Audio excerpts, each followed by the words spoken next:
Chargers quarterback Tyrod Taylor had his lung accidentally punctured when team physicians were performing an injection with some numbing medicine to try to help relieve pain from a previous rib injury. Welcome back, everybody. I'm Dr. Brian Sutterer, and this is your #1 source for learning about the unique medical side of the world of sports. This is a pretty wild story and something we've never talked about on this channel. So in this video, we're going to break down something called a pneumothorax and what happened here with Chargers quarterback Tyrod Taylor. As always, if you enjoy learning about this unique side of sports, then please consider subscribing.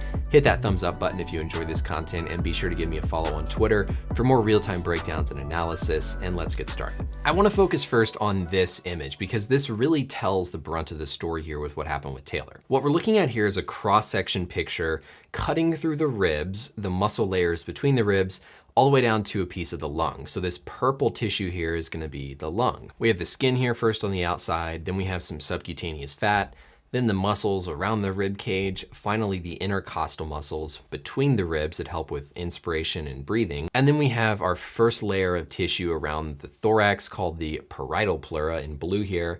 And then the next one is the layer that lines the lungs called the visceral pleura.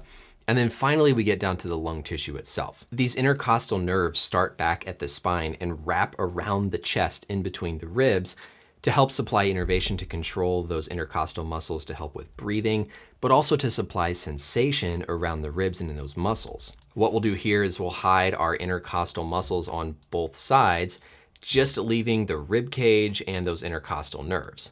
So you can see all these tiny, tiny little nerves here that start in the back of the spine and wrap themselves all the way around the chest to innervate those muscles and provide sensation. Taylor was dealing with a rib injury from back during week 1 and was still having residual pain in those ribs.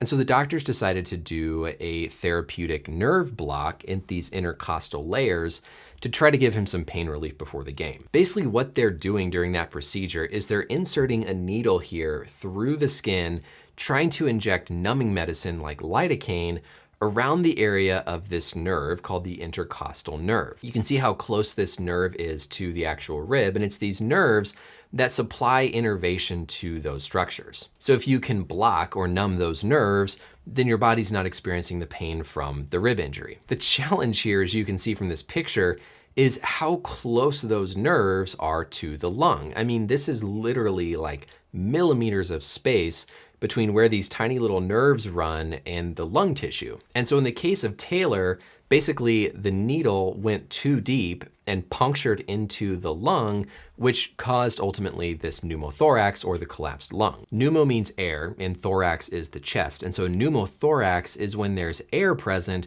within that space inside the chest. This anatomy picture is a representation of a pneumothorax affecting the right side of the chest here. If this is the chest wall and this is the lung tissue, the space between those two tissues is actually at a negative pressure compared to the atmosphere around us. If air inadvertently gets introduced into that space, the pressure goes up, which pushes on the lung, causing the lung to collapse to a varying degree like we see here. Our lungs are made up of all these tiny little air-filled pockets called alveoli, kind of represented here in this image. And so you can imagine if a needle gets inserted into the lung, you can basically pop these little air-filled sacs, which releases air that you've breathed in out into that space that causes that pressure to go up and kind of push the lung down. Sometimes too with these injections, it's simply some air that gets introduced from outside into that space that again causes that pressure to go up and causes the lung to collapse down. The treatment for these depends on how severe the collapsed lung is and how stable the patient's breathing and vital signs are. This lung can become so much more collapsed than this, where it basically is like the size of a tennis ball, in which case you're going to be a lot more symptomatic and require a lot more urgent treatment. That treatment can consist of either putting a needle into the chest wall and sucking out that excess air, or even inserting a tube into that space that again allows that air to drain and that pressure to kind of re-neutralize, allowing the lung to expand. We don't know what Taylor had to have done, but hopefully he didn't require a chest tube to be placed, because that certainly is going to be a much longer absence. The last thing to address here is it sounds like from the reporting that this injection was done blinded, which basically means without any sort of image guidance to visualize where that needle is when you do the injection so that you can stay out of the lung. A lot of times this means the doctor will basically push or palpate on the skin to find the rib and then use landmarks to localize where to put the medicine.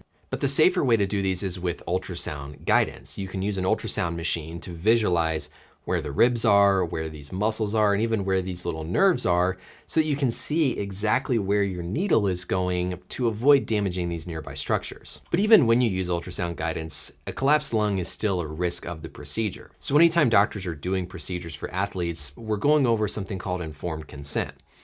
We go over the risks of the procedures, the benefits of the procedures, and then the athlete or the patient has to actually consent to give us permission to do what we do, understanding all these risks. This is something I'm sure they discussed with Taylor and discussed with the rest of the medical team and the staff there, knowing that a collapsed lung is a risk of this procedure. It doesn't happen very often, but it is still a big enough risk that it has to be discussed beforehand to make sure the player is aware of what could potentially happen. Taylor's return to the field depends again entirely on just how big that lung collapse was and what they had to do to actually treat it. Sometimes they don't have to do anything. They can simply watch and wait, and over time, wherever that hole was in the lung or in the tissue basically kind of seals itself up with some scar tissue, and the lung is able to re-expand as that air gets reabsorbed out of that chest wall space. This isn't something that's career ending, but in severe cases can actually be a life-threatening complication. That's why they got him to the hospital and made sure he was safe before discharging him back home. So something really unique to have happened here in the sports world, but hopefully this was interesting and you guys learn a little bit about this anatomy, the procedure they did, this idea of a collapsed lung, and some ways that it can be made safer by using image guidance like ultrasound. That's it for the video though, everybody. Thank you as always for watching. Let me know any questions or comments down below, and until next time, we'll see you later. Bye.